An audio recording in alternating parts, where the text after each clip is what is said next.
mending it together. A world on fire can't last forever. We're gonna mend it together. A stitch in time is gonna save nine. A stitch in time is gonna save nine. And I wanna be a catalyst for change, trying something different. I wanna change the rules of the game, 'cause even the smallest bird can fly up to the top of the tree. And I wanna be a catalyst and find out what could be.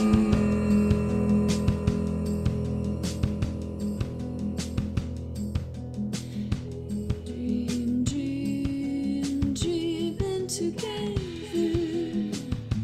Some say hope is a thing with.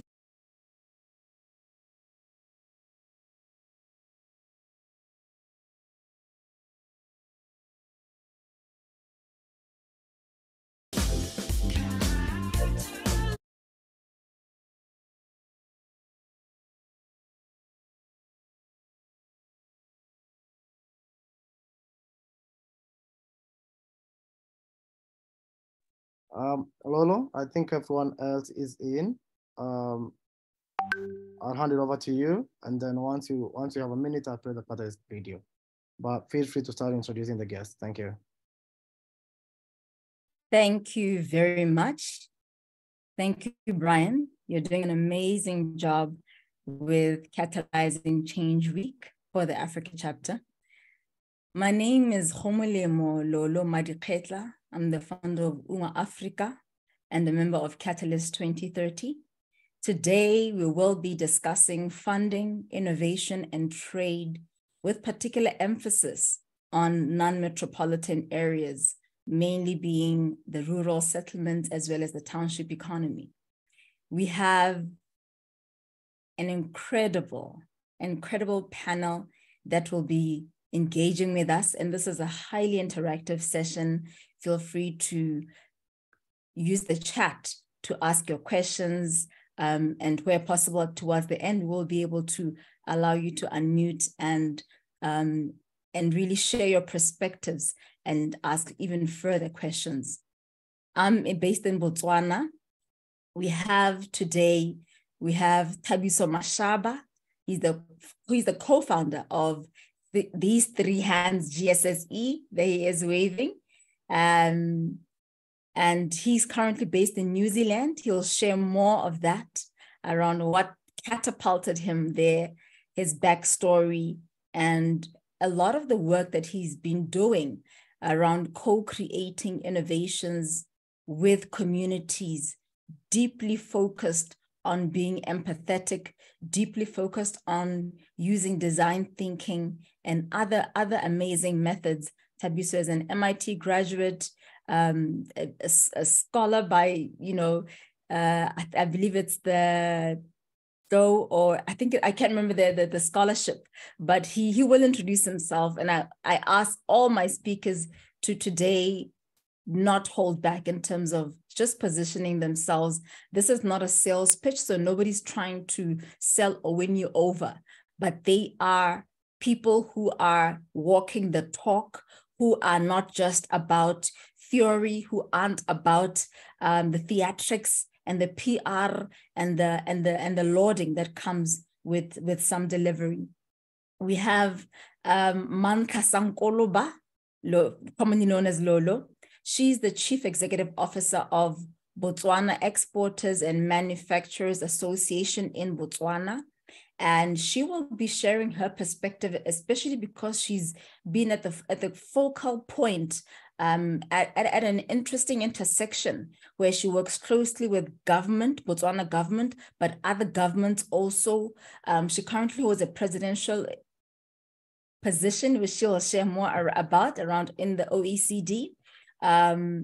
But she also gets to be at an intersection where she deals with the informal sector, largely the demographics there being women and youth, especially in the manufacturing space.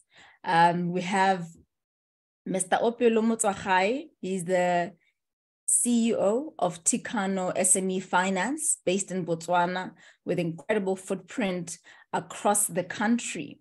So he will be sharing more around the model that they use and why and how he gets to have such an appetite for risk in spaces where traditional banking structure or funding mechanisms don't usually kick in. I'm very interested to hear more from his perspective as an investor. And on the same note, we have Sekai Chuandamira, who is the regional lead of ANDE. She has an incredible background. I'm excited to hear more, but she will also explain around the membership in her organization, the work that they've done, and where challenges are being experienced. The whole point of this dialogue today is not, like I said, it's not thumbnailing or positioning individual organizations and individuals, but it is to ensure that this is dialogue, this is interactive. We are pushing back, we are asking questions, and please be free to ask difficult questions. The chat box is for us. And then we have Ibrahim Lama, the CEO of Quat. Hands, feet, everything in the e-commerce space. He brings with him a rich background, rich academic and career background, which has led him towards prioritizing the movement of goods and services throughout the continent through his platform that is Afrocentric and exclusively hosting nothing but African vendors. So those are the speakers. I thank each and every one of you for making the time. I know we've just come out of a long weekend, and I appreciate all of you. I celebrate you, and let's have an amazing engagement. Brian, back to you, please, with the video.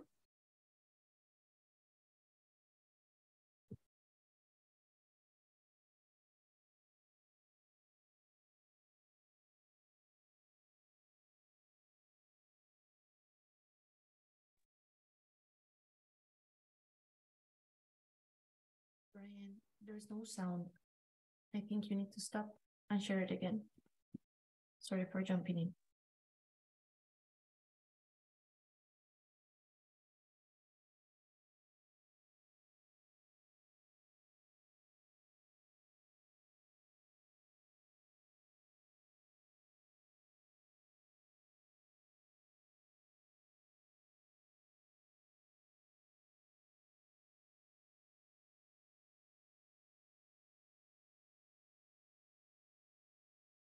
There's no sound, Brian.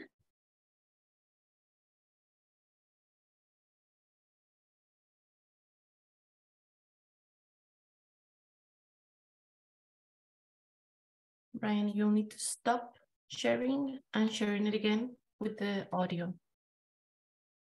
My apologies. I thought I shared with the video, with the audio. Sorry, let me do it again.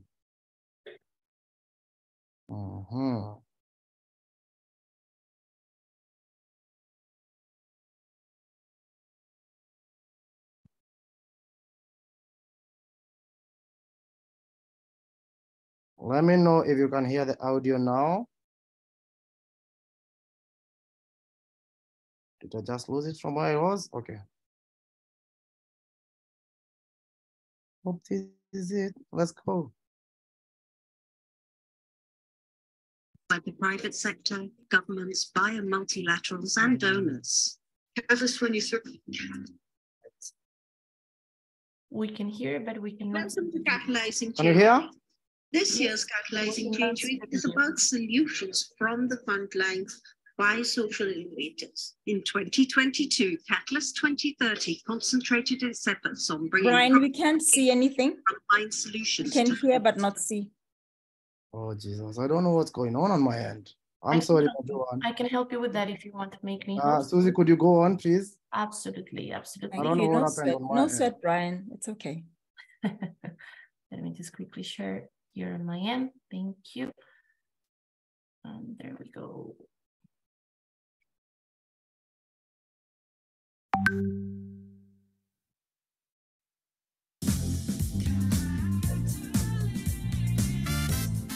Welcome to Catalyzing Change Week. This year's Catalyzing Change Week is about solutions from the front lines by social innovators. In 2022, Catalyst 2030 concentrated on bringing proximate leaders and frontline solutions to the forefront. Collaborations led by members from the Global South produced groundbreaking reports on climate and transforming education, with an emphasis on offering local solutions. We continued our mission to create an enabling environment for social entrepreneurs to flourish by initiating a letter to donors, signed by more than 1,200 social entrepreneurs and innovators. The Catalyst 2030 Awards ceremony was spectacular, and the awards themselves welcomed by the private sector, governments, bio multilaterals, and donors. Catalyst 2030 as a movement is disruptive. One of the best things I think that's come out of Catalyst 2030 so far is incredible collaboration across the ecosystem that just didn't exist before Catalyst came into being.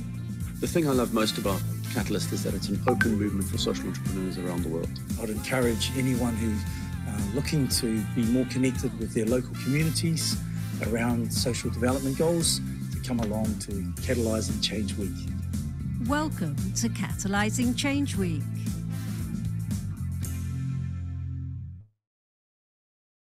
Thank you. Over and back to you, Lolo. Thank you. Thank you so much, Brian. Thank you so much. I hope that was a bit more insightful for everybody in the room.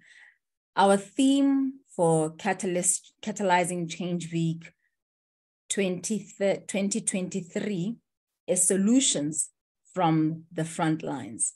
And that is the perspective that we will really resume our dialogue from. So we'll start off with Mantha Sankoloba from BEMA.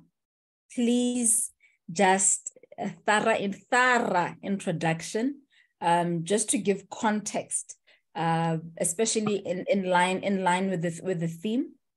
Just introduce yourself and we'll take it from there. I have a few questions for you, but really speak about what BEMA does, what the mandate of BEMA is, and how the topic of funding, innovation, and trade, how that topic speaks to your particular target market, and what, from your experiences, you can share with the audience in the room. Thank you very much, Lolo, for the kind introduction, as well as inviting me to this very important platform.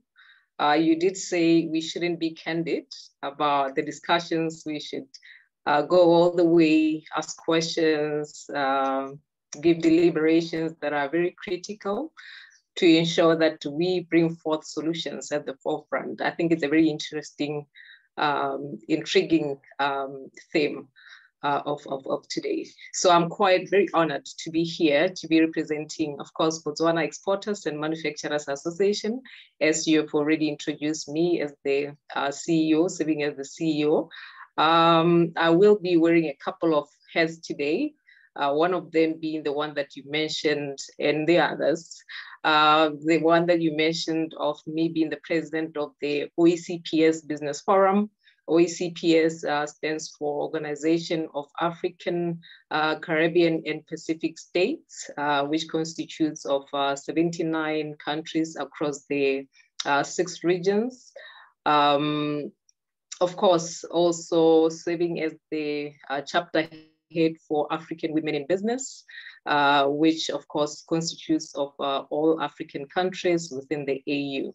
So today I will be representing, of course, the Botswana Exporters and Manufacturers Association, which is one of the leading private sector business organizations that is based here in Botswana. It represents a vast set of manufacturing and exporting companies across the country. We do have the small scale, which of course it constitutes at least about 55% of the membership. We do have the medium scale and the large scale within the manufacturing sector. So the association was formed a couple of years ago in 1995. It has been around for quite a long time, saving the country, especially the sector that we represent, on issues around trade policy, advocacy on trade policy at national, at regional, and at international level. And of course, we do serve a role of intermediary role in the trade resolution conflict matters. If there is any trade resolution or conflict that is there within the membership or even with other stakeholders that we serve, we do serve as the middleman. And of course, we serve as well, ensuring that our locally made products, they have market access. You may be aware that we are only 2.3 million people in this country, hence it's very important that we drive our export activities to ensure that we don't only sell to the small market that we have as Botswana, but also can access export markets, which are very critical for the growth of the local companies. So this is where we strongly come in to ensure that we do position our products and services, of course, in the export space.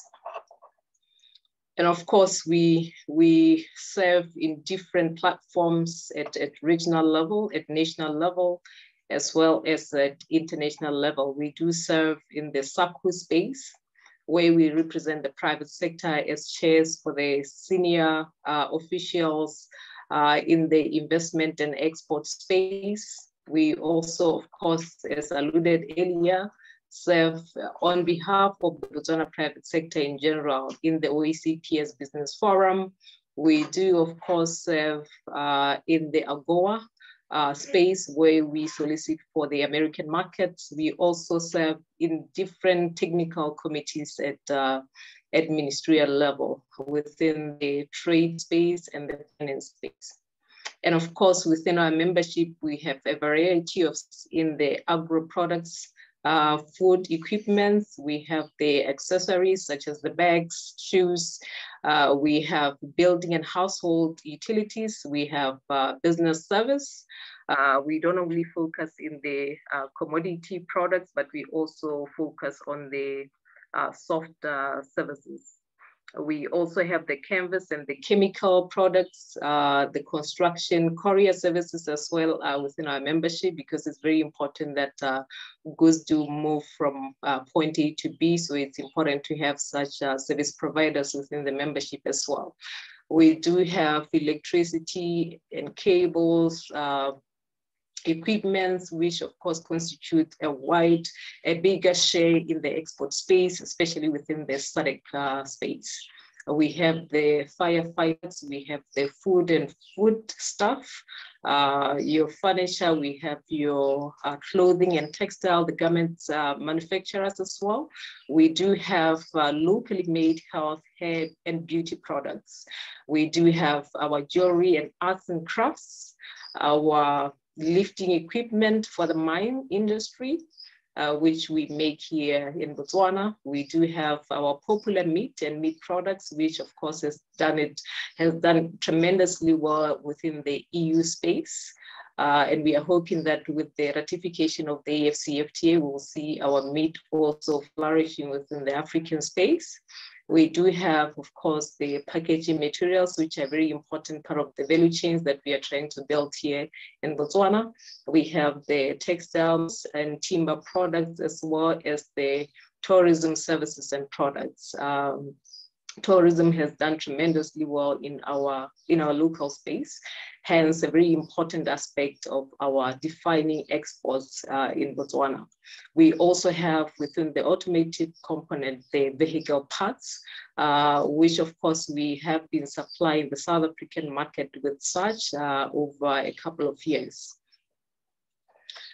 of course, Botswana has got a lot of potential in exporting, especially for the products that we have not really utilized much of the exploring the value additional aspects of it. We do have a couple of products that we have within the pharmaceutical space. You may be aware that we are one of the major exporters of the Devil's Claw, which is a pharmaceutical product, of course, that we have been exporting over years to the EU and the American market. However, this positions itself as a potential area that can that can be explored beyond what we are doing currently. Therefore, it's very important to acknowledge that as much as we are exporting some of these materials in their raw form, there's still a lot of potential to ensure that we do add value in such, to ensure that we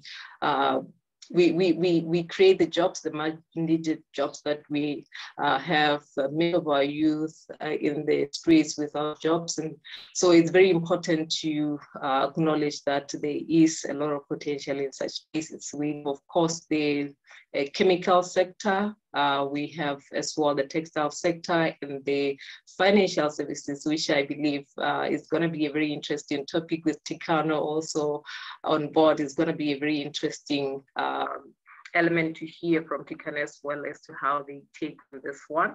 And also the ICT sector as well, and many other sectors that have potential, which we believe as the association that there is more that can be done, of course, relating to today's topic of funding.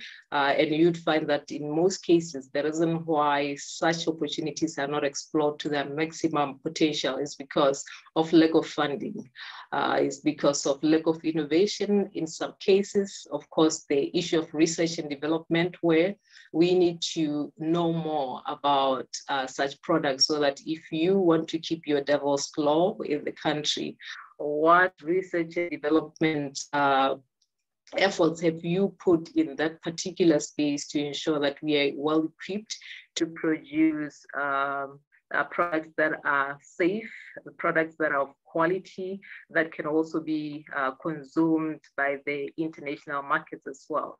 So it's very important to acknowledge that within the sector that we represent, issues of funding are very critical. They're actually at the center stage of ensuring that there is enough exploitation of such opportunities as much as we can. I know that throughout the years, the government has done its part in terms of introducing some of the very scary decisions, such as some of them we call them bans, some of them is just restriction of certification of certain products. Of course, it has been a very hot topic in our country between whether it's the right thing to do, whether it's premature, whether risky decision to take, so many elements to it. But the most important thing, even to note, is that is there tools that are given, the right tools that are given to such sectors that have been granted such opportunities for them to totally and fully take advantage of such decisions that the government may come through. I'll give you an example of our textile industry. I think it's one of those that are very new. And of course, the agriculture industry, where we have horticulture products that are not imported within our country, but there is still a huge gap that still needs to be filled. And this is where really issues around funding comes in, issues around innovation comes in, and of course, issues around trade, because first of all, you need funding for you to be able to jump in. For example, right now, we've been experiencing a shortage around potatoes and onions.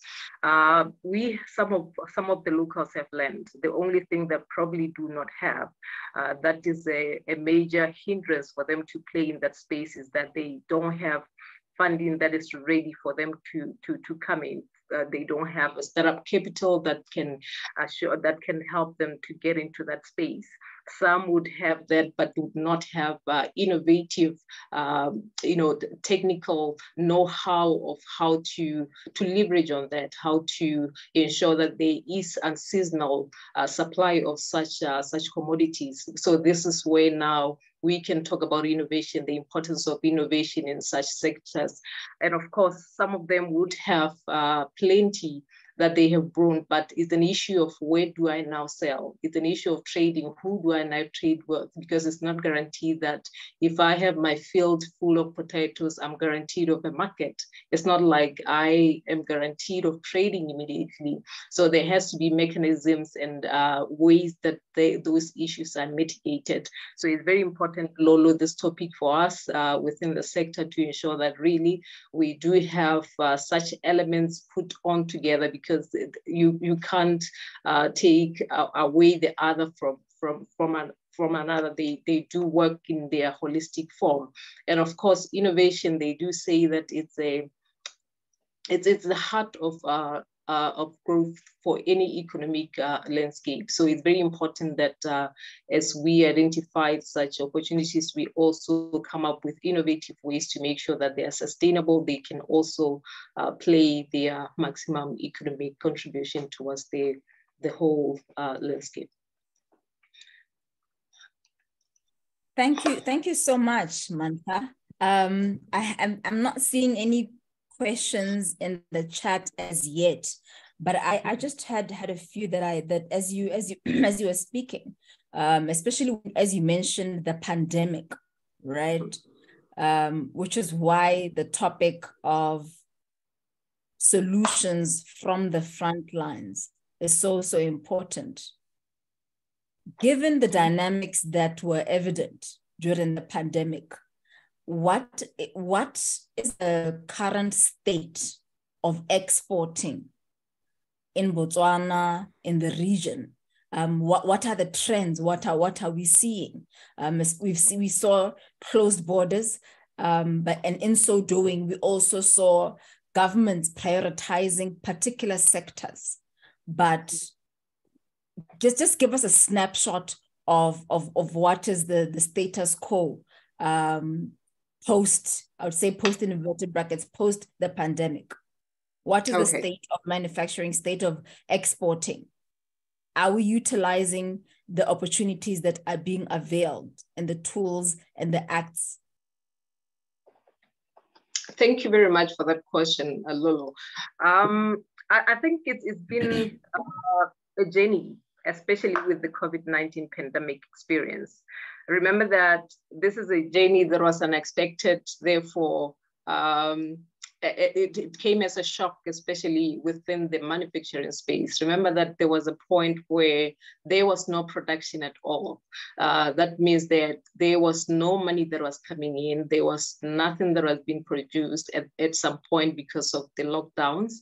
However, it was a lesson for us, especially as Botswana, to introspect, to identify areas of potential, to say that if things were to be like this for a long time, who would we be as Botswana? Would we still be the Botswana that waits for things to happen, for them to be given stuff, for them to remain the most consuming country in Africa? Remember that at some point, there was a report that came that showed that Botswana was the highest consuming African country, which was very sad because it meant that we were the least producing or the least industrialized country in Africa. Therefore, we relied a lot in importation.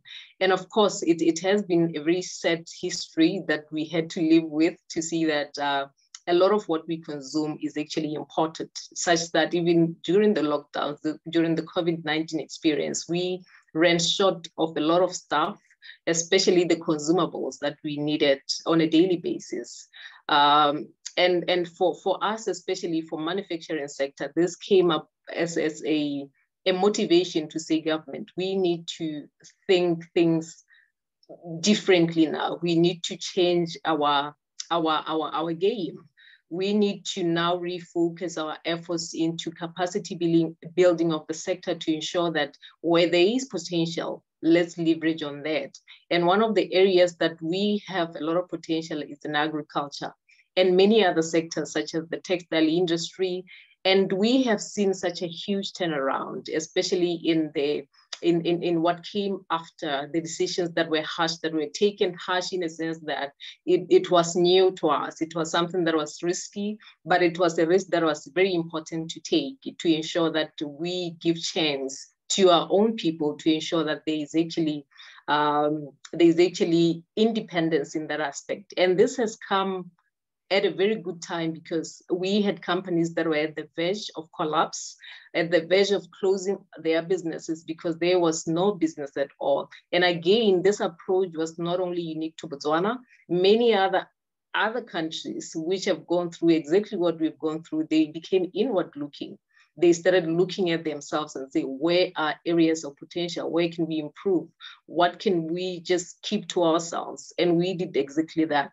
And this has seen a lot of improvement in the manufacturing sector. We have seen not only growth of companies that existed, but also new players in the sector. We have seen our own uncles who had land, who had never grown anything in that land, coming back to say, no, now that there's shortage of tomato, I'm coming back, I'm going to. So it has been motivating to see new players coming in. Of course, it's too early to quantify that into numbers that we can work with. However, it takes time. And we are seeing improvement in that space. And one day we'll come back and say, this is how much, in terms of data, this is how much we have done. But it's very encouraging to see that the livelihoods of people that have never been in certain spaces are changing. They are coming, they are seeing interest in that, they are seeing opportunities in that, and they are actually playing game in that space.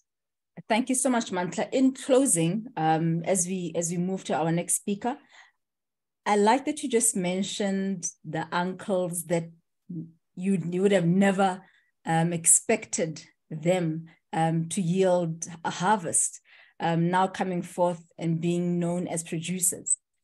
Is there anything in particular that Botswana Exporters and Manufacturers Association or even sister organizations are doing, particularly to capacitate women and youth in the villages, in the rural areas? Is that something that you are currently doing or intend to focus on? Just if you can just close with that, I would really, really appreciate it. Okay, thank you very much, Lolo. There is quite a bit that we are doing as an association through collaborations and partnerships, and with very great partners such as UNGA, which you had, Lolo, which is your baby, and we are very excited to be going on in these activities with yourself and other organizations such as the Trade Southern African Forward, which is the TFSA, which has been capacitating women a lot on improving their knowledge in exporting, because it's very important. Like I said, we are a very small market, so it's very important to know how to export, where to export, where are the potential markets, what are the requirements for that market, what are the processes. So these are some of the activities that we have been doing. Of course, we may have closed down the market for certain commodities. That does not mean we cannot export. While we build capacity in certain spaces, we also have to look into other markets to see where else can we export, because the expectation is that we will produce much more than we have been to leverage on that. And other partners such as the USAID, for women especially, we have been working closely with the USAID to look for markets, practical, like real markets, especially in South Africa and America. And I'm excited to announce today that we have now one of our local companies which will be exporting mohodu. You know mohodu, Kent mohodu? Yes, they will be exporting. They have found market in South African shelves. Oh, wow. And they will be exporting mohodu very, very soon. I hope they are ready now to do that. But these are just some of the small efforts that as the association, we try to partner with those that have access or those that have the knowledge, so that we can capacitate our people, and many others, of course, with the government. The government is a very good partner of ours. Of course, we don't always agree on certain things, but we are very diplomatic about things. But it's very important to acknowledge them in their efforts to ensure that with the ratification of the AfCFTA, that's a big thing for us. That's a very huge thing that we celebrate. So now is an issue of, we are currently working on a strategy on the AfCFTA, national strategy at government level, and we are good partners to ensure that the private sector is also well represented, their interests are safeguarded. So it's a very exciting process to Thank you. Thank you so much. Thank you. I'm so happy that you ended off speaking about the Africa Continental Free Trade Agreement, which Botswana has ratified, and so many opportunities now await us. Commercialization of innovations are critical. And now our next speaker, Ibrahim Lama, he will speak around, around Quat. I don't want to steal his thunder and say much about it. I'm quite excited about the offering. I've had some time to really suss it out and get to appreciate it, especially the engineering behind it. It's phenomenal. So Ibrahim, I'm just going to invite you to give us a high level appreciation of number one, who Ibrahim is, and what Quat is here to do, and why Quat and why now, and why this matters for Africa.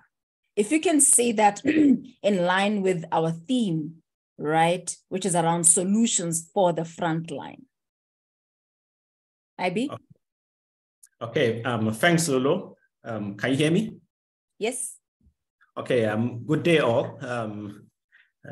Glad to be here, and thanks for the invite from Lolo for this event. My name is Ibrahim Lama. I am the founder and CEO of Quat. A bit about myself. I started my career in the oil and gas industry, where I had about 2 decades of experience working for oil majors like Shell, like the Nigerian liquefied natural gas company all over the world. Having worked locally here in Nigeria and internationally in London, the UK, a bit of stint in the Netherlands, the Middle East, the Far East, globally. Education-wise about myself, early education career was also in Nigeria, universities in Southampton and Portsmouth in the UK, and went to a host of other schools for different programs.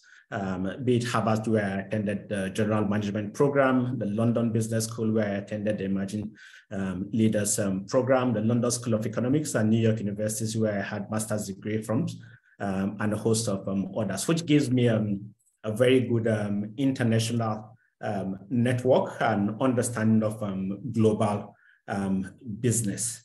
My early career, I think, has to a very large extent directed and steered my path here, where having been involved in operations, commercial and trade, mainly predominantly in the oil and gas space, I saw a lot of room for Africa to be involved, which was to a very large extent lacking. And having lived and worked abroad as well, there were many times when we had experiences where we needed certain things, being diasporans in the UK, things like food commodities or foodstuffs.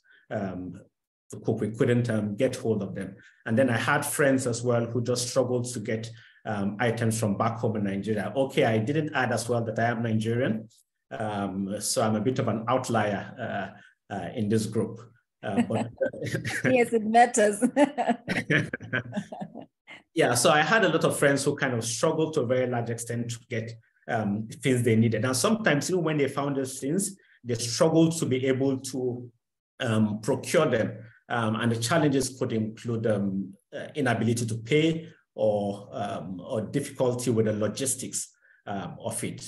So with having all these experiences, I sat down with a couple of friends and said, look, we need to help Africa resolve these challenges. And personally, I am not one to shy away from big challenges. I know the challenge that we have picked up is big, but we are keen to see that we are able to resolve that. So Quat If I may share my screen, if you don't mind, Lolo.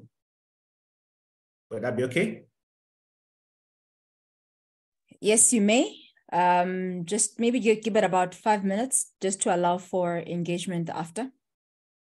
Okay, so do I stop sharing for now? No, proceed.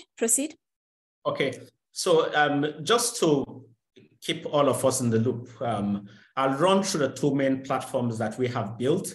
And the first one that you can see on your screen is Quote.com, which is an e-commerce multi-vendor marketplace, and it's a B2C.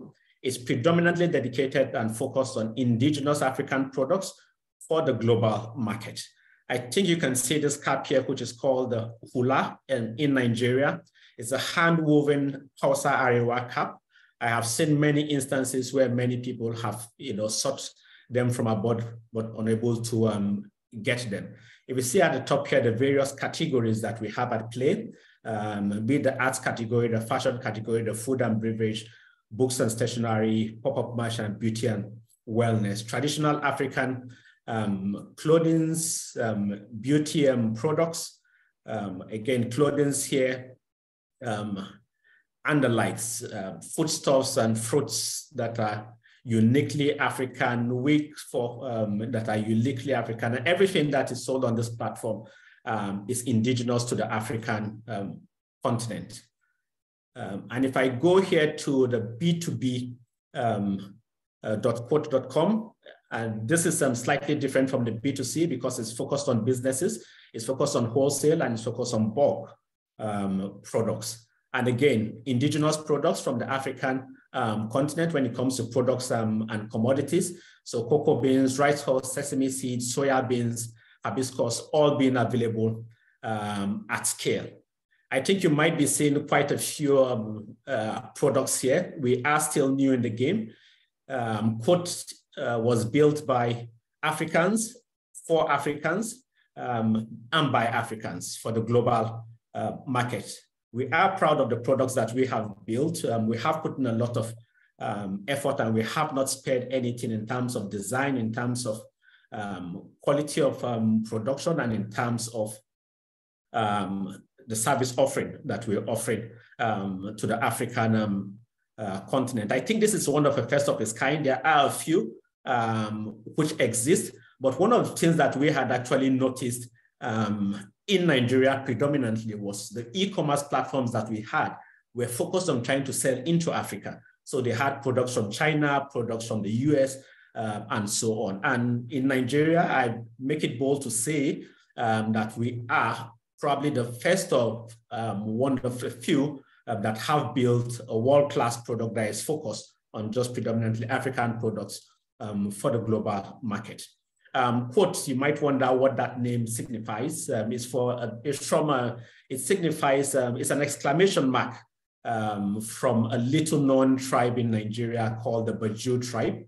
And to us, this is synonymous of saying Africa has beautiful surprises that the world is yet to see, that the world is yet to have access to. And even where the world knows of all these things, the world struggles to be able to access them, to be able to know where we have aggregated all these things. So on Quote, what we have done is that we have created unique platforms where we will aggregate buyers and sellers, and where the sellers can, basically trade. So if you can see on the B2B platform, we have where my cursor is, we have where we call the request for quotation. So any buyer from anywhere in the world can basically click on that button, register, put out a request for quotation of whatever he or she needs or their company needs, and be able to get bids and submissions from suppliers that are registered on the platform. We did a soft launch in about April last year, and since then we have been tweaking the platform, fixing bugs and getting it ready for the global market. But I'm happy to say that within that time space of the soft launch and now, we have been able to register over 1,000 vendors/stores as suppliers on the platform and counting. We have had traffic in excess of 100,000 that have joined the platform, and we continue to try to break bounds. On the B2C, we have made sales into Europe, into America, into Australia and a host of other countries. I'm also glad to say that just within last week and yesterday, we have been discussing with the first potential buyer from South Africa. But interestingly, when the buyers who are a company who produce botanical oils, when they came on the platform and saw the service offering, they saw an opportunity for them to play on the platform both as a buyer and as a supplier. So basically the supply products, they're going to be putting their products here as the first company from Southern Africa. But again, they have requested for quotations already for shea butter, which we have got lots of it from Nigeria. That quotation has been sent to them, and they're in the process of trying to make their first order. Why Botswana? Why the interest in Botswana? To a very large extent, I have been to Southern Africa a few times, to South Africa predominantly, and also to Botswana, a beautiful small country. It's a relatively small market, as the first speaker said, of about 2.3 million people. But again, I have come to realize that Botswana, to a very large extent, is a bit of a gateway into Southern Africa.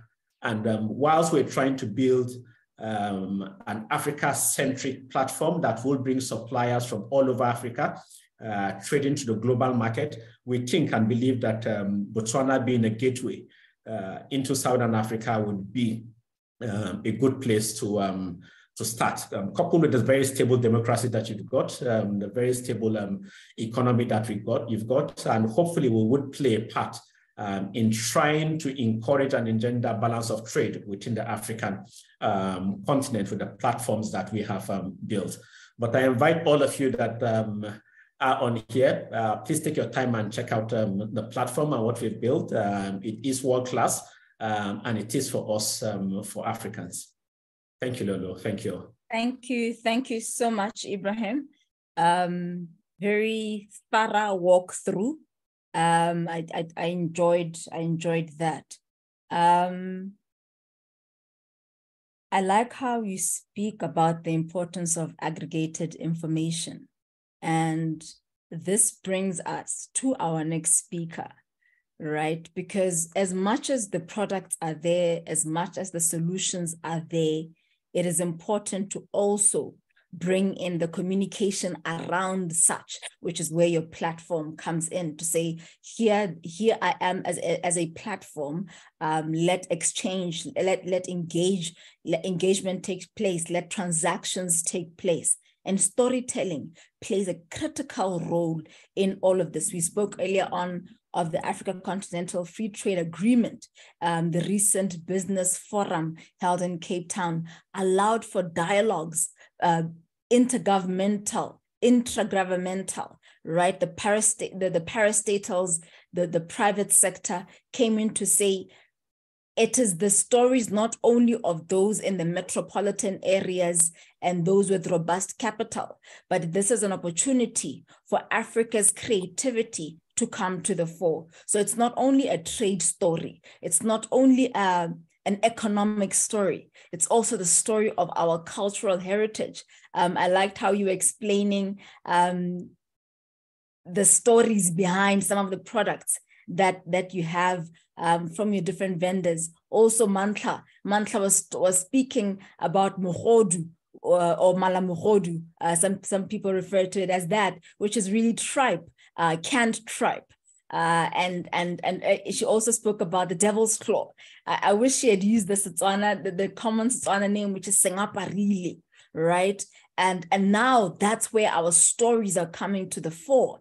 I still don't see any questions at the moment, but should there be more questions, we will be asking you, Manka, as well as Ibrahim, to kindly help us there. So next up, we'll have Thabiso Mashaba, who is a creative genius. First of all, tell us where you are, what got you there, right? And share your backstory, share your beautiful backstory, and let us get to appreciate, especially because for me, what I enjoy when I engage with you is how you don't embrace innovation as a in terms of whitewashing or for very surface reasons. It's very much innovation that is used to embrace stories, you embrace philosophies around the communities in which you operate. So the floor is yours, sir. Thank you so much, Lolo. Good evening, good morning to everyone. As Lolo mentioned, I'm talking to you from New Zealand, and I've been here since the 11th of March. I don't know how to put it, but I always say it's God's grace that somehow the New Zealand government heard about the work that I've been doing in Africa and other parts of the world and decided to give me a fellowship under the Edmund Hillary Fellowship. And it's a 3-year fellowship, which the New Zealand government brings you to New Zealand as talent to set up your work here and to do your work here, and then support you to do your work from New Zealand to the rest of the world. So in a nutshell, I'll just share my background story before I get into the business of the day. So my name is Thabiso Mashaba, but most people just call me Black. I am a 36-year-old young man, born and raised in Botswana to immigrant parents. One parent, my mother from Namibia, my other parent, my father from Mozambique.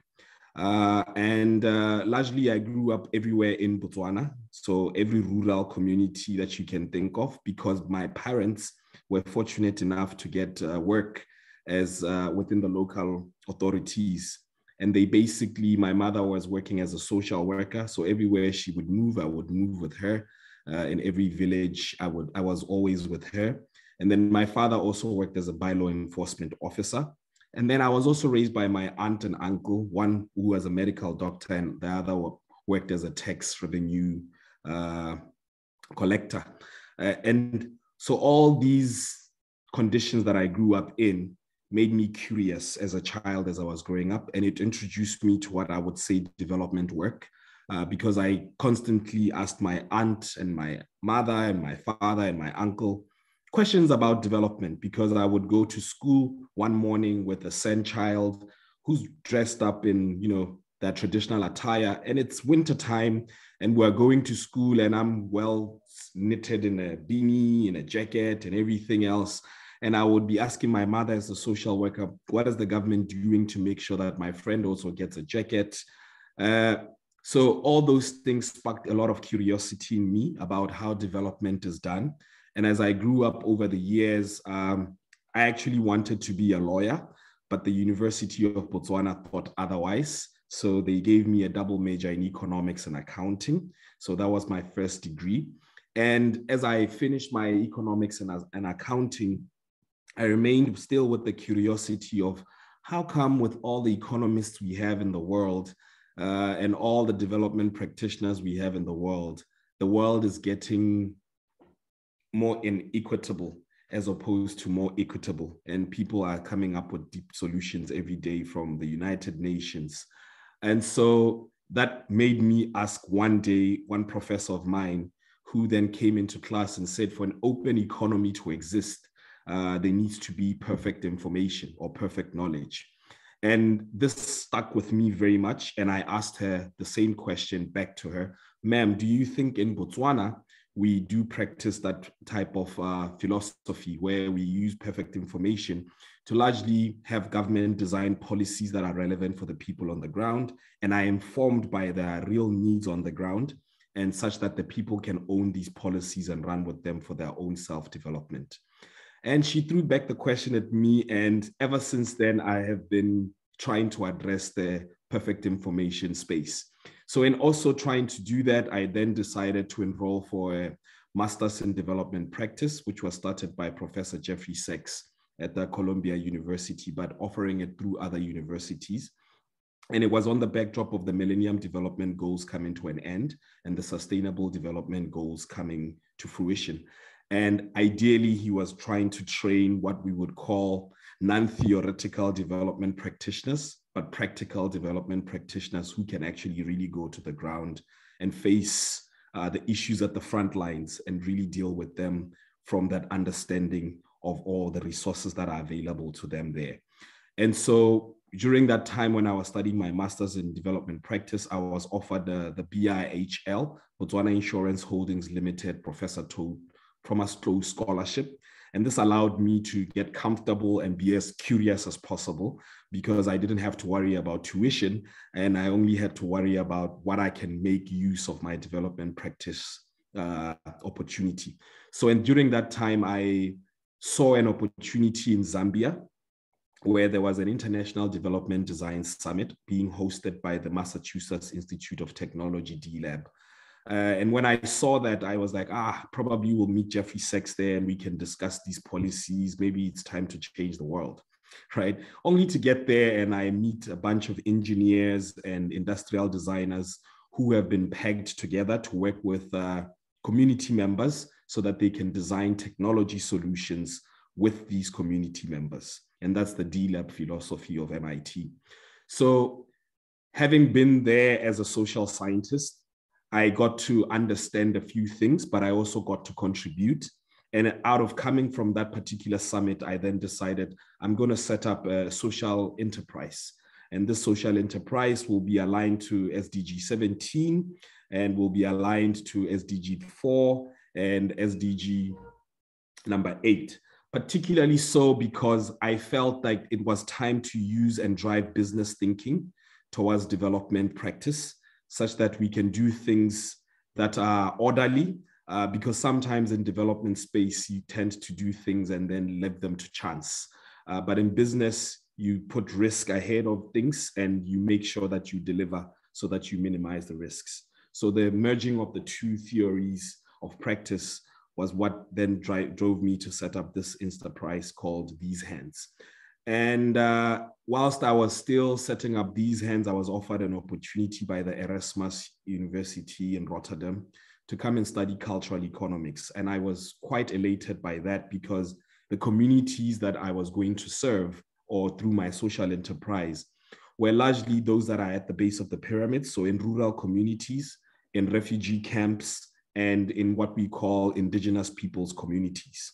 So for me, instead of building economic activity on top of their existing culture, I would rather take their culture, understand it, and build economic activity from their own cultural understanding.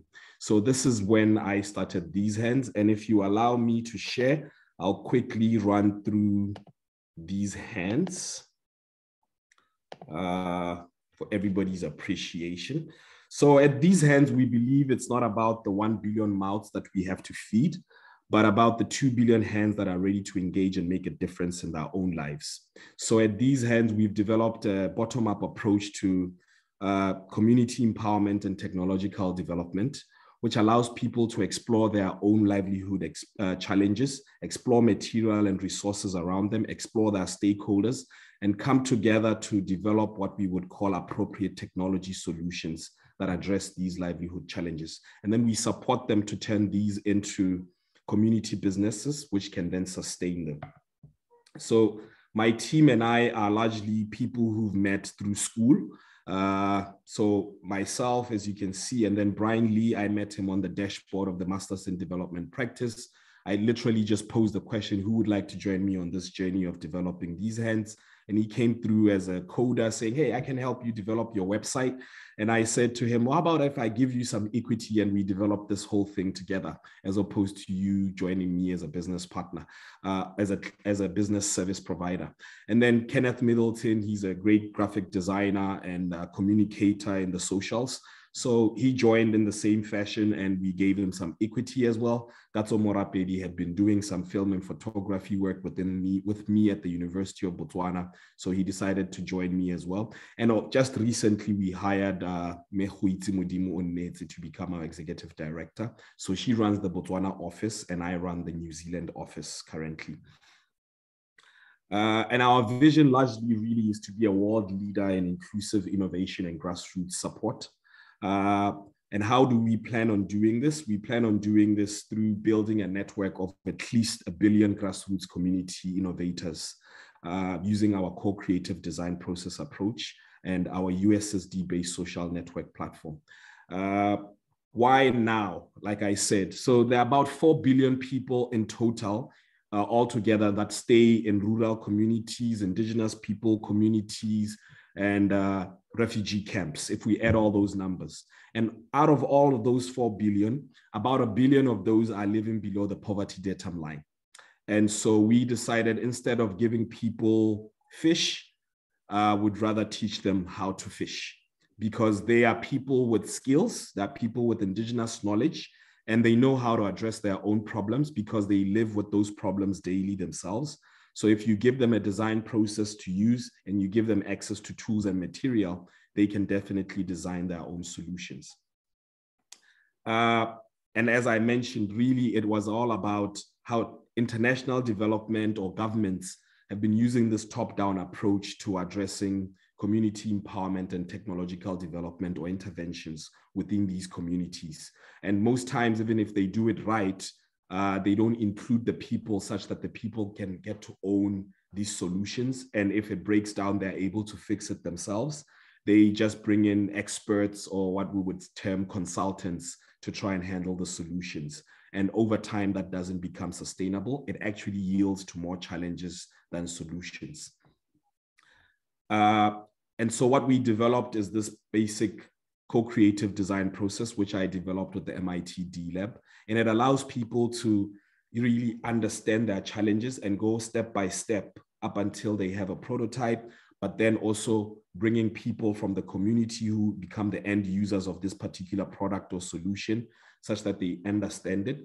But as before we even take them through the course of the process, what we normally do is we share with them skills that they will need when they are solving their challenges. So we retool them and upskill them in metalworking and woodworking, and sometimes electric circuit configuration, such that if they ever develop an electricity solution, then they know how to put it together.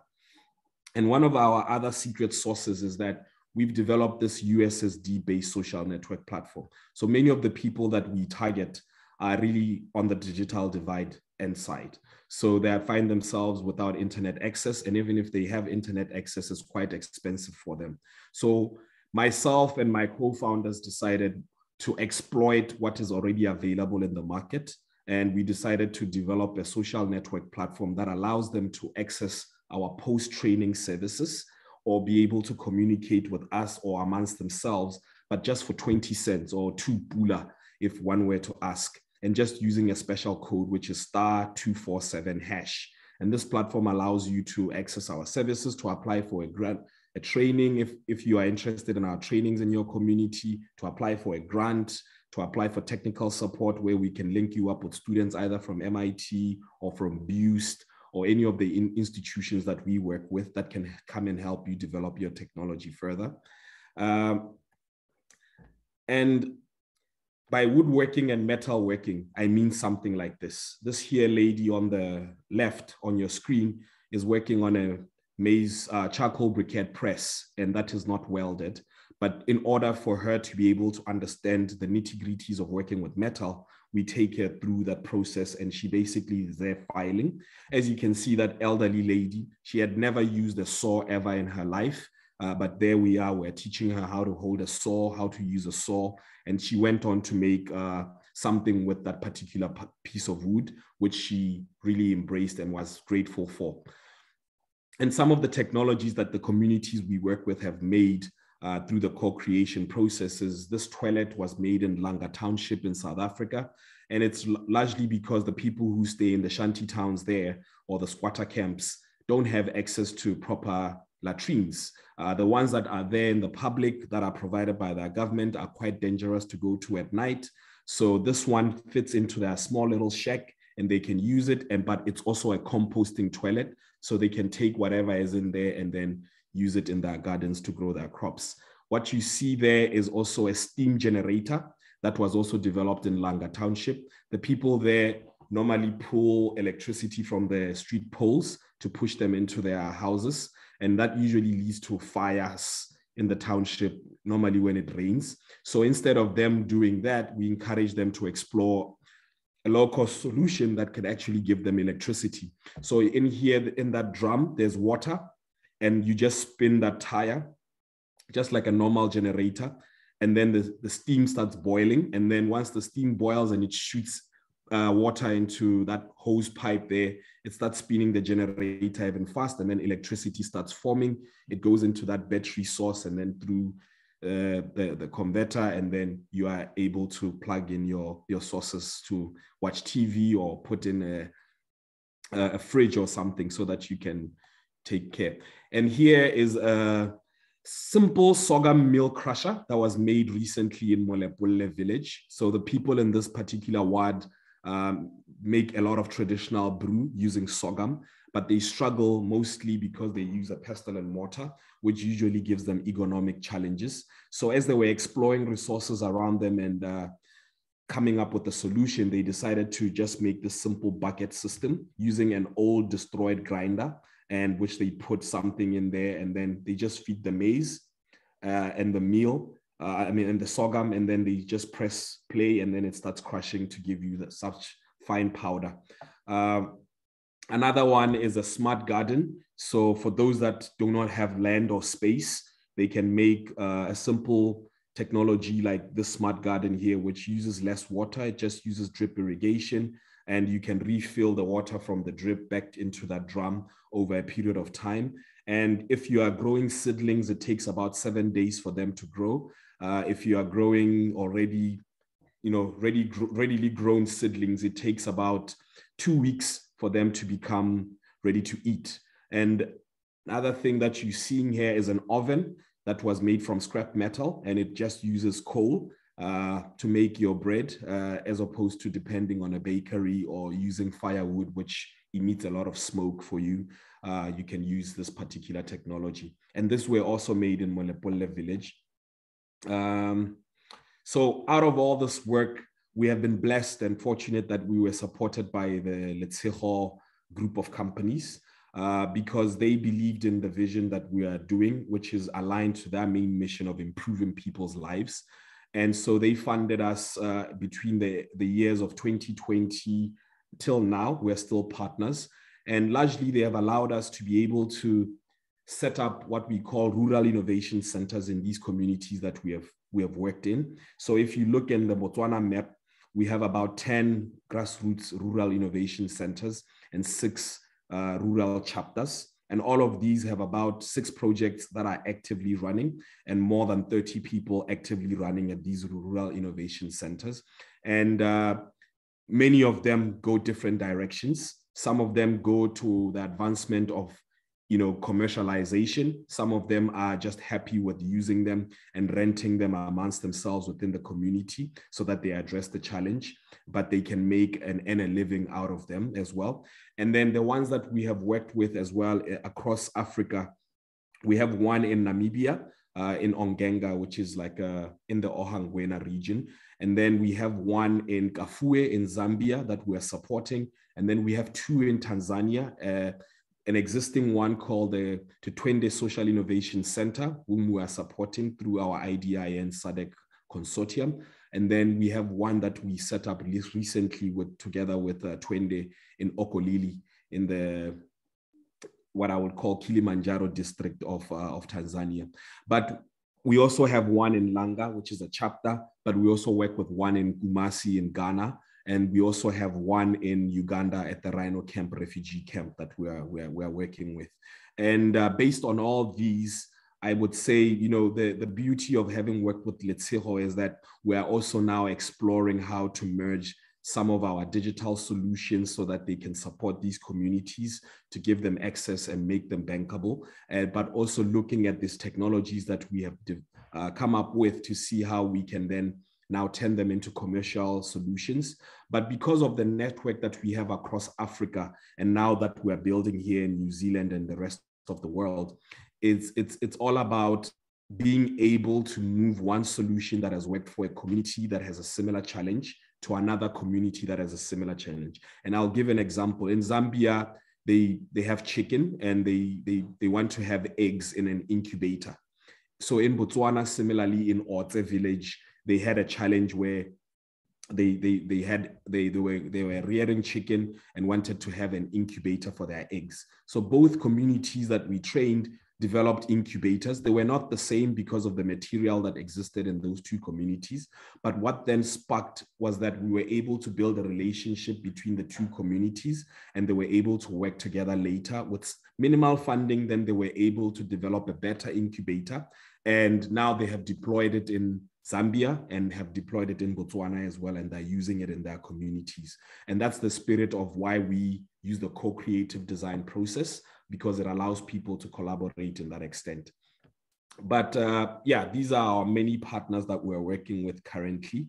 And as I mentioned, Twende in Tanzania, Kafue in Zambia, the Letshego Group in 11 countries in Africa, BUST, it's an engineering university here in Botswana, MIT D-Lab, and the International Development Innovation Network, the Southern Africa Innovation Collective, which we sort of co-founded. It's for hubs that are within Southern Africa to see how we can better support our startups. The Edmund Hillary Fellowship, which is what brought me here to New Zealand. Botswana Innovation Hub, which is where I started my steps. And the Southern Africa Innovation Support Program, which was a Finnish program that supported us together with the Letshego Group to start our journey. The Langa Community Advisory Services and RIASA, whom we work with in Langa Township in Cape Town, and then MSR and Ongenga Technical College, whom we work with in Namibia. The VIB Mobile are the guys who have helped us develop our USSD platform and bring it to life. And Baisaho University, whom we are currently developing a short course with. And then the Tologa Bay Innovation, which is where I'm at right now, which is where we are currently starting our footsteps here in New Zealand. I think I've said a mouthful, so I'll stop right here and I'll take questions later or now. Thank you. You can stop sharing. You have said more than a mouthful. We've thoroughly enjoyed the stories that you shared. And this is what this session is really about. It's about those innovations. And, you know, for me, what's really exciting, Thabiso, is that there's so much heart in the work that you do. There's so much botho. There's so much, one would say, Ubuntu. I've seen you work, and it's not about, here I am as a fellow and an MIT scholar and whatnot. I'm here to bring you this. You go in there, and as speaking to the model that you shared, that you've designed with the MIT D-Lab, you go in there to find what people really need and then innovate from there, right? And that is something that I pray that you keep it. I pray that you keep that, just that, you know, that humble intellectuality that you carry with you. What I like is that also your innovations, you know, the Prosperity Paradox, the book, The Prosperity Paradox, refers to innovations that are market creating, not only that identify new markets, but that create markets that were previously unserved. When I was in banking, we used to refer to the unserved markets. But that is what I love about what you do. It's how you embrace different societies. And there were a few questions, but I'm not going to ask. We're not going to go into the questions now, so that we can afford the other two speakers to share. Unfortunately, we've ate into their time, but let's give them also the latitude to share how from their perspective, solving from the front lines is important and how they are doing. I'm going to, speaking of the challenges that you've spoken to, one of our speakers is experiencing load shedding, right? And working on alternatives. And I know you cracked that one in terms of what you are able to solve and put together. You would have cracked quite a regional issue. So at this point, I will invite Sekai Chuandamira to really share with us. I'm not sure. Are you there? Okay. Sekai, the floor is yours. Brief intro and share high level what ANDE is about. Where at this point also, maybe just share what ANDE is about, where you're experiencing bottlenecks and what interventions would make things easier for your members and the communities that they serve. If we can explicitly address that at this juncture, I'll really be happy. Great. Thank you very much for the invitation. Good morning, colleagues. My name is Sekai Chiwandamira, and I am the Southern African Regional Head at the Asper Network of Development Entrepreneurs, which is also known as ANDE. I am an extractive industry lawyer, but have also worked in the private and both public sectors, specifically focusing on entrepreneurship development. In particular, I have provided technical assistance to development finance institutions, small and growing businesses, multinational companies, investors, governments, NGOs across sub-Saharan Africa, and assisted with the development, but also implementation of various capacity building initiatives. Now, to answer your question, Lolo, and also provide you with a bit of background about ANDE, I want to start off by saying that ANDE is a global network of organizations that propels entrepreneurship in developing economies. Our members provide critical financial, educational, as well as business support services to small and growing businesses based on the conviction that small and growing businesses will create jobs. They'll also stimulate long-term economic growth, but most importantly, they also produce environmental and social benefits. So ultimately, as an organization, we believe that small and growing businesses help lift countries out of poverty. We have over 270 member organizations in our network who work over 150 countries, and they support nearly 200,000 small and growing businesses each year. We also have a team that's based in Washington, D.C., and have 8 chapters across Asia, Africa, in particular, Southern Africa, West Africa, East Africa, and then Latin America. And my colleagues are all trying their level best to support members globally and locally whilst building strong ecosystems for entrepreneurial growth.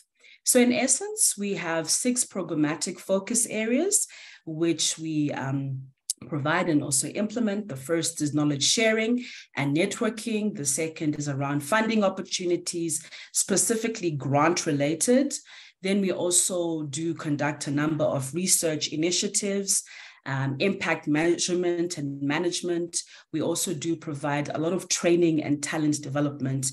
And most importantly, we do have initiatives focusing on advocating for our small and growing businesses. So to really summarize what ANDE is about, we as an organization embrace an ecosystem approach to our work by trying to catalyze coordinated efforts to build and strengthen entrepreneurial ecosystems through central pillars, such as making the case for small and growing businesses, increasing the effectiveness of the small and growing business support organizations, and then also cultivating entrepreneurial mindsets. And I think this is really important because this will then take me into what I was asked to cover, which is really the business case for township-centric solutions. And it's also adding to what our previous speaker just spoke about. But I think before I start, I think it's important, especially for those participants joining us from different parts of the world, to define by what we mean as townships. Now, most of you have heard the term townships, townships economy, but at its most basic form, a township is a kind of human settlement, or in some countries, administrative subdivision. And of course, one thing I can say, given the work that we're doing in different economies, is that the term township has a different meaning in each country. In some countries, townships are also known as informal settlements. And in South Africa, where I'm currently based, townships have had a very long and complicated history, simply because they were forced to function outside of the mainstream economy, but also were seen as a tool for racial segregation and economic marginalization of the Black people. So ultimately, township-centric solutions play a very significant role in our economies, just simply because they offer world-class goods and services that meet various social and economic needs within township economies. I mean, for instance, in South Africa, it is estimated that approximately $9.8 billion is what our informal retail sector represents. And this is a substantial portion of the total retail market and a third of our country's FMCG market. So obviously there is a massive opportunity to unlock the potential for these businesses so that they can be instrumental in creating more local job opportunities, but also that they can contribute towards the economic development. Now, there are a number of challenges which are faced by township entrepreneurs and businesses. To start off with, township economies, doesn't matter which part of the world you find a township in, they have a unique ecosystem and set of circumstances that make that present a particular set of challenges to small business owners.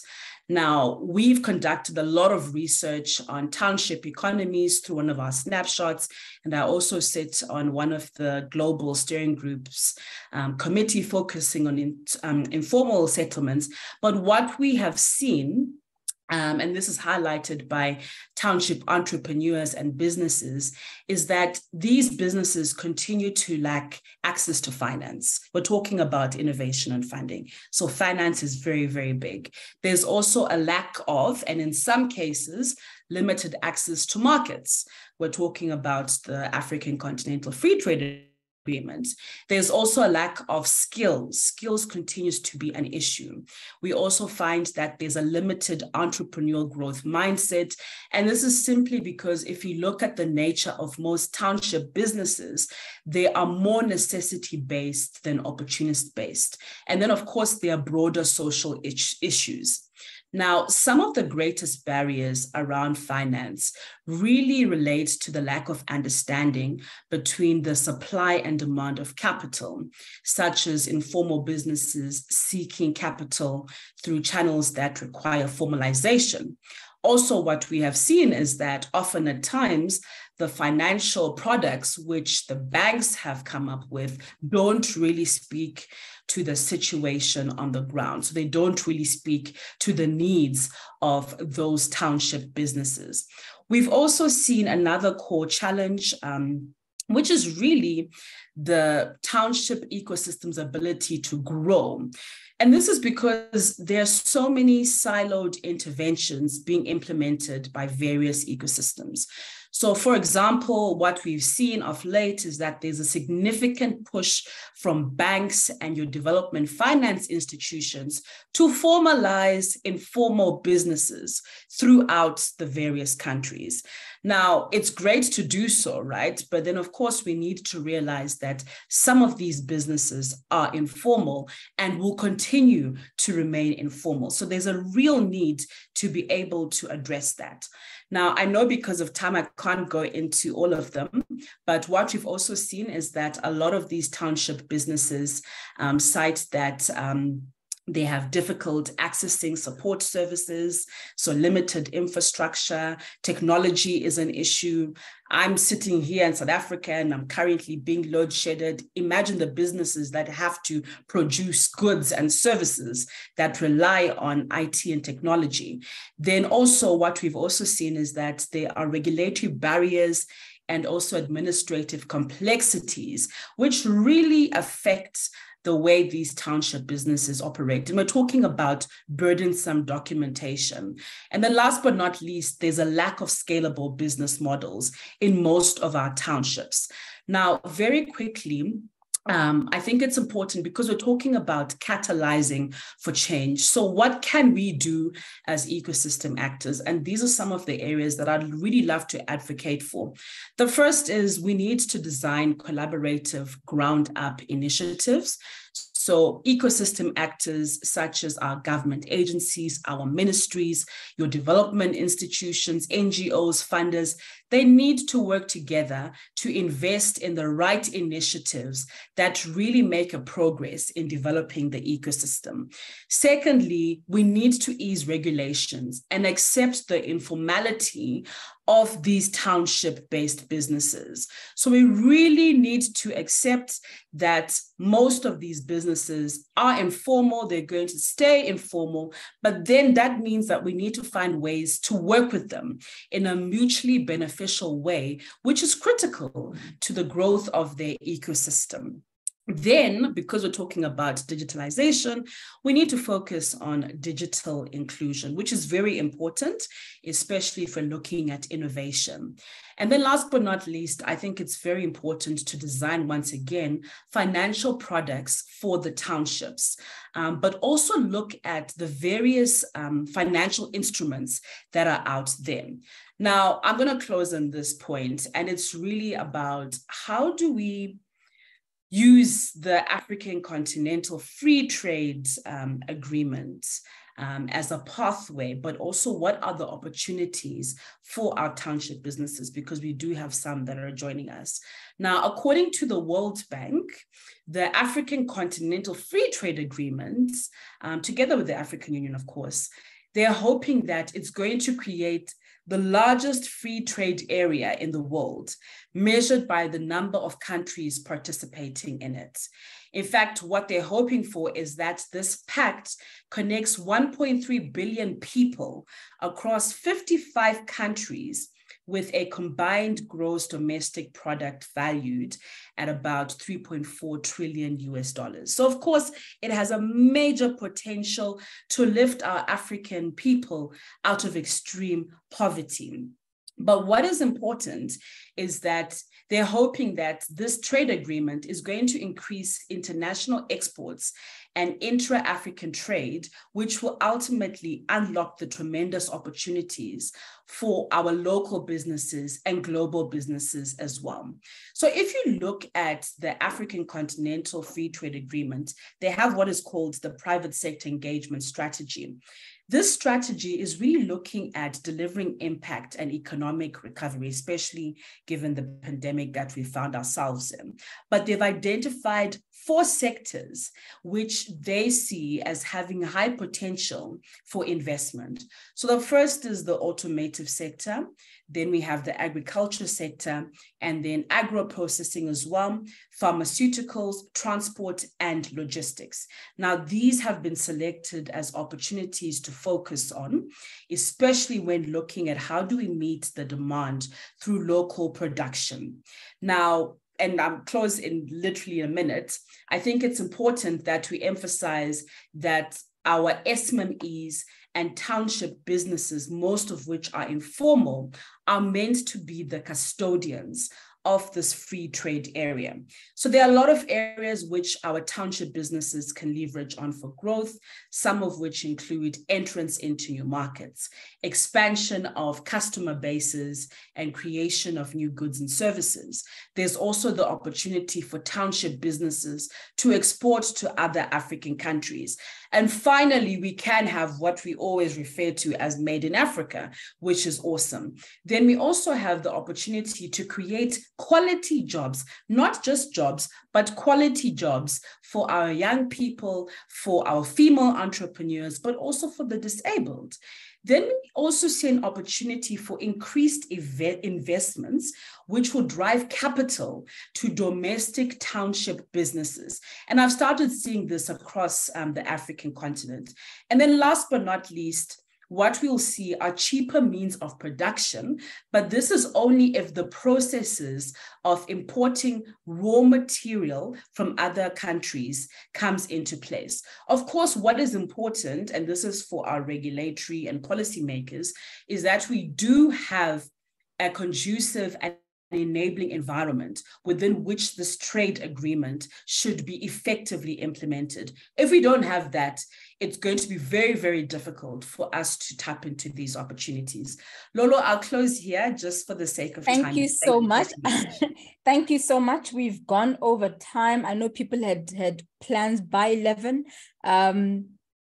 There are a lot of questions that I've seen so far. Sekai, thank you so much for being very elaborate around what you do and how it is that you assist your members, but also giving us an appreciation of what is happening at a macro and micro level, macroeconomic level. At this point, I'm going to invite Opelo Motswagae, who is the CEO of Tikano Finance. Ramotswagae, everybody has spoken about capital, about investment, and the need to speedily and sufficiently fund innovations, fund innovators, fund entrepreneurs.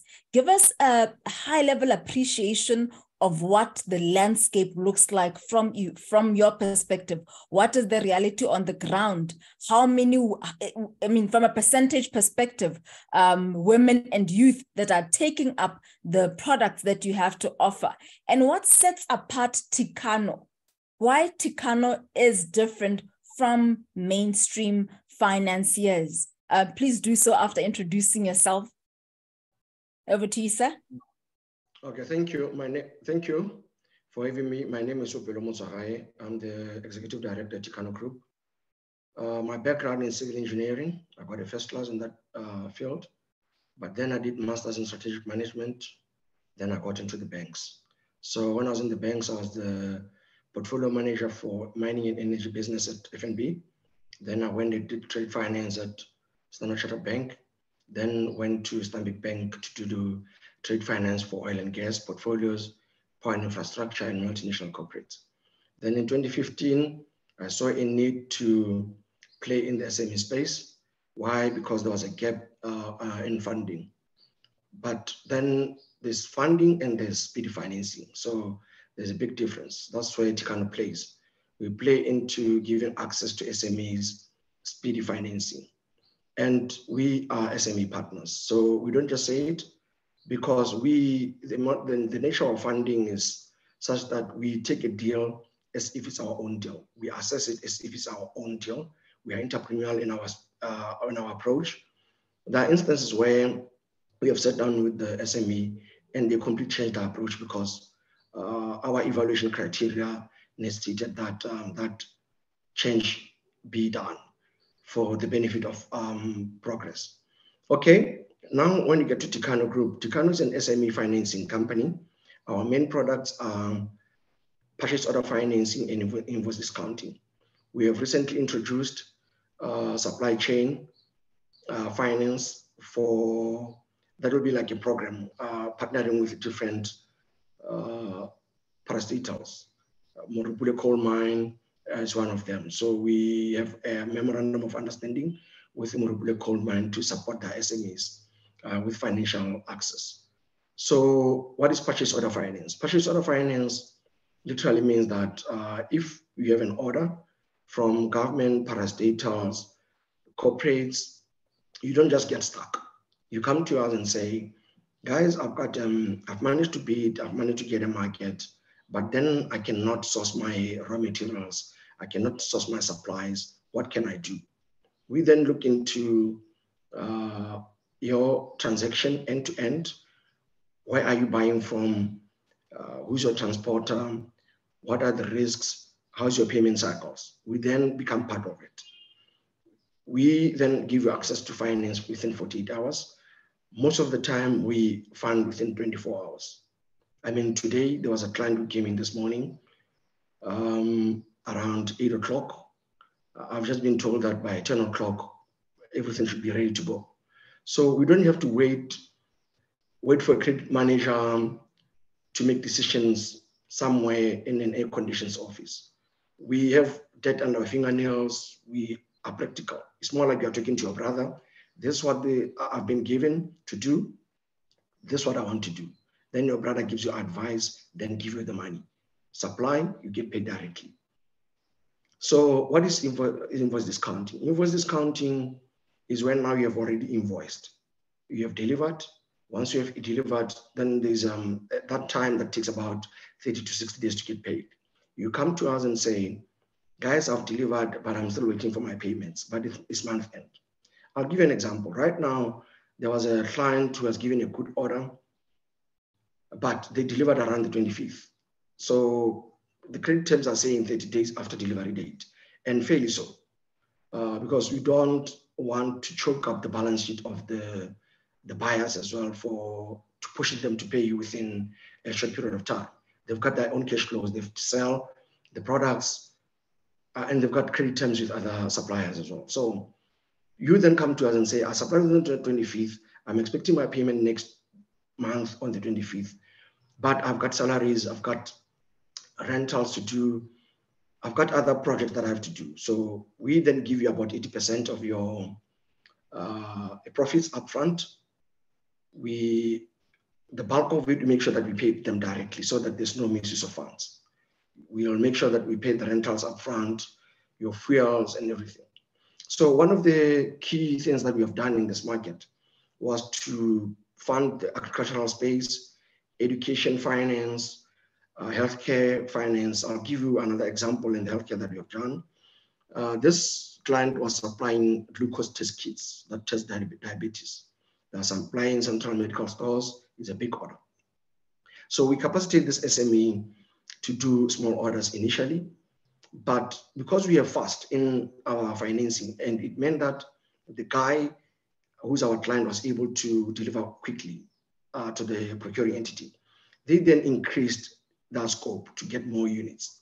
So they kept on increasing these units up until this client now partnered with the manufacturer so that they can now have a small scale company here that can do basic production. We have clients who are doing laptop supplies to councils. Recently, the government of Botswana has been circulating laptops to primary schools, to junior schools, to senior schools. We have funded about 80% of those. So, and the other one, sorghum meal, cooking oil, we have funded clients who came to us and say, we've got orders. But why am I mentioning this one specifically? If a kid needs a laptop at the school, if a kid needs food at the school, if someone is in the hospital bed, needs medicines, there's no time to take 2 weeks, a month, still going through credit evaluations and all. And I'm not saying that it's okay, it's not right to do that. I mean, term loans, there's a different way of assessing them because you need to see, amortize and see how long it will take for you to get your money back.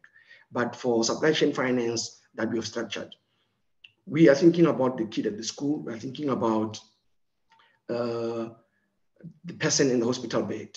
They need medicine immediately. You cannot wait for 2 weeks for someone who's on the hospital bed to say, I don't have bandages, I don't have this, I don't have that. The kid at the school has to eat today. How do that kid eat? Tikano. We make sure that we purchase product quickly so that the kid can get access quickly.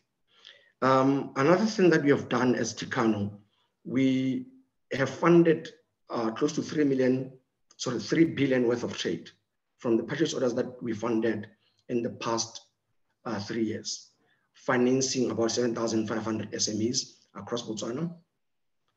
And we've got offices in Gaborone, Palabe, Maung, and Francistown.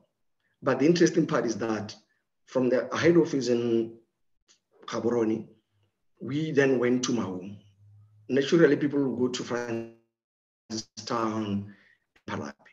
But why did we go to that a village that's about 1,000 kilometers away? It's because we wanted to cover the northwest region that includes Ngamiland and Okavango. That area needs a lot of financing.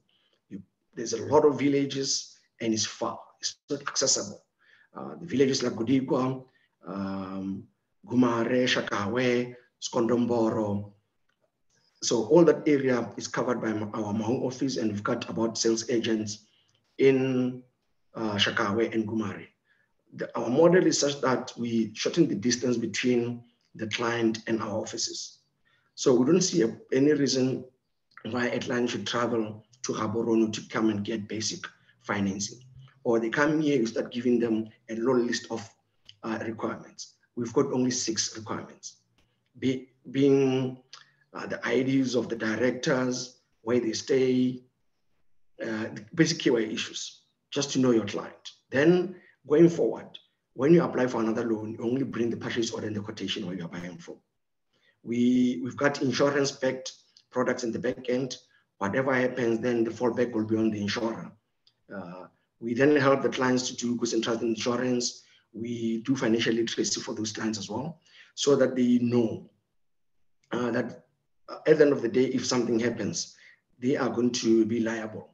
We intervene in the supplier contracts because the SMEs, we naturally know that they are not maybe contract savvy. So they'll be getting into supply contracts with people in China, South Africa, India, across the world. But at the end of the day, things like force majeure, they have to know what that means. They have to know what happens if there's a Ukraine-Russian war. They have to know what is the commodities. They've got a different way of being treated. So now, townships. How do we capacitate the township community and the rural communities? We have what we call cooperative supply chain finance. We group them and cluster them. I'll tell you about this community not far off here in Ramota. They've got chickens. So this is a women-owned association. So this women-owned association had about 10 participants, but each and every one had to supply, and when the other one finishes the chickens, they're supplying the junior schools. When the chicken finish, then another person gets in. Sometimes they'll be fighting for that pie. But then we combined them and said, guys, let's make sure that we've got a scaled approach. This week someone supplies, next week someone supplies, then your chickens are always a week apart. So you're always going to have a constant flow of products out. Instead of you having 100 chickens in the coop, you sell them, you have to wait for another 6 weeks. Then there's no continuity. But then if you come to us alone, we are minding the risk of you getting the money from us and maybe having a commitment, a family commitment, and your chickens die and you're not able to deliver. How do you mitigate against that? We then said, you come to us as a cluster. 10 of you guys, we are funding the cluster. If you don't perform, then we know that another cluster will take over. But then we use that, the chickens as our collateral. We then say, if you are engaged and if we see that your performance when you are doing our weekly checks is not up to date, then another person should be able to manage your coop. Then you have to pay a certain fee for that. When it comes to an internal arrangement here at Tikano, what do we do? We've got about 90% as women. Youth is about 95%. We only have one person in the business from 35 people who has worked elsewhere other than Tikano. We train people. Why? Because we don't want people to come in here with a predetermined way of managing risk. We do solution-driven risk management. You come to us, we sit down, we manage the solutions, we come up with a solution of what to do. We then sit down together, but you cannot teach someone that who's coming from a different establishment because they've been used to other ways of managing the risk. So we are now expanding into Jwaneng, another branch, and we're getting into other markets like Namibia, Lesotho, Swaziland. So we'll be following a lot of paths into Africa, but the key thing is that we'll be partnering with a lot of banks. And one thing that people always say, and banks, what they always say, some think we are their competition. No, we are not.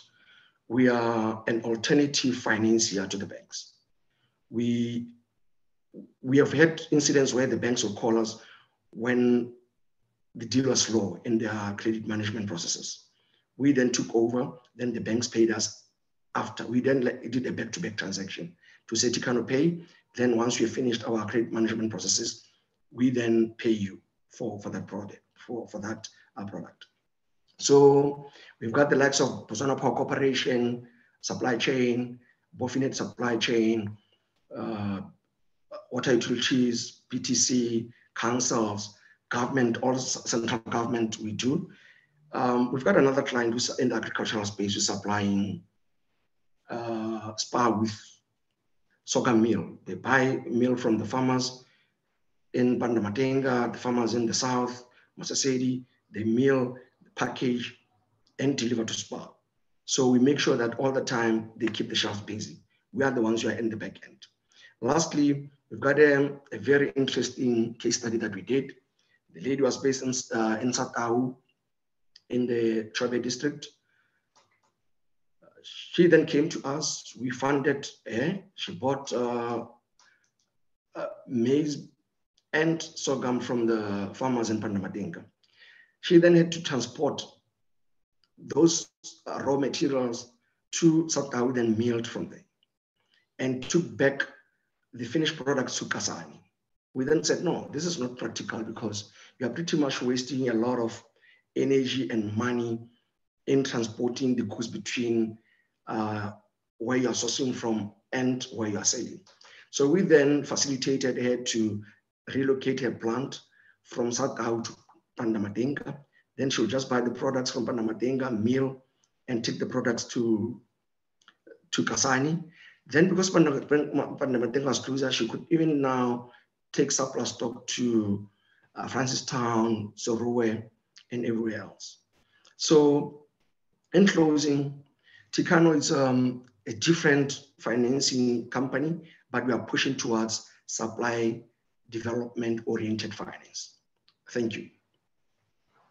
Thank you so much. Thank you for very, very informative. I hope everybody has noted what Tikano does and will be reaching out to the office. I hope for each and every one of the speakers today, this has been lead generation also. There are a lot of questions that have been in the chat. We might not be able to, we actually won't be able to answer most of them, but what we will do is respond to all of you responding to those particular questions. So none of you have been ignored. Brian, thank you so much. For the rest of the Catalyst 2030 team, there are other sessions throughout this week that you should be joining. I'm going to wrap up with, there's a book that I highly recommend. It's called Africa Reimagined by Tumelo Biko.